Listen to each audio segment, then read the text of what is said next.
Halo Sobat Mania, kembali lagi di BRC Official. Ada kabar menarik nih mengenai Bernardo Tavares, mencari formula yang tepat untuk melawan PSIS Semarang, pada pekan 23, Liga 1, 2024/2025. Kemenangan, wajib diraih PSM Makassar, jika ingin terus mendekat ke 5 besar klasemen. Sekarang, PSM Makassar di peringkat 7, dengan 32 poin, sedangkan calon lawannya, PSIS Semarang di urutan 14, dengan 21 poin.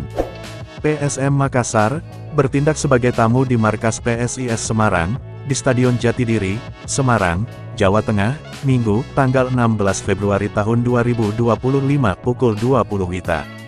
Utak-atik formasi pun, dilakukan Bernardo Tavares dalam game internal, dilakukan di Stadion Kalegowa, Kabupaten Goa, Kamis tanggal 13 Februari tahun 2025 sore. Juru taktik asal Portugal itu, awalnya bermain dengan formasi 4-5-1, lalu diubah menjadi 4-4-2. Bernardo Tavares, sepanjang musim ini memang terus bereksperimen.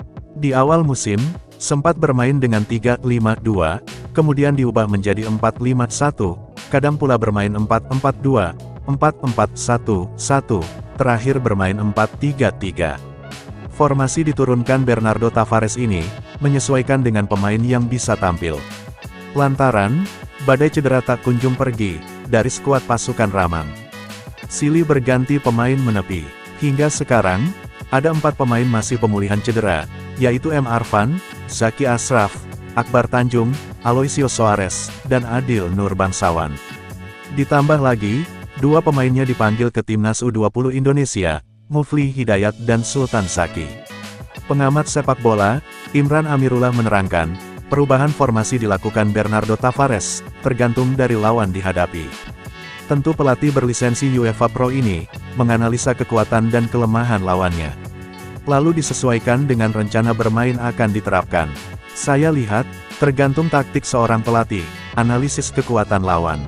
Game plan lawan akan lihat dan diperhatikan. Makanya, sah-sah saja dengan taktik diberikan, terangnya saat dihubungi tribuntimur.com, Jumat tanggal 14 Februari tahun 2025. Menurut Imran Amirullah, terpenting dari perubahan formasi itu adalah, pemain bisa paham taktikal ingin dijalankan pelatih. Sebab, pasti ada kelebihan dan kelemahan, dari setiap formasi. Makanya, Yuran Fernandes CS, harus beradaptasi dengan formasi yang ingin diterapkan. Sebab, pelatih pastinya ingin memberikan yang terbaik bagi tim. Pemain yang punya kualitas, pasti bisa menyesuaikan, dengan taktikal diinginkan pelatih, ucap mantan asisten pelatih PSM Makassar ini. Nah itu dia sobat untuk update kabar hari ini, bagaimana pendapat kalian sobat? Tulis pendapat kalian ya sobat, dan jangan lupa like, komen dan subscribe.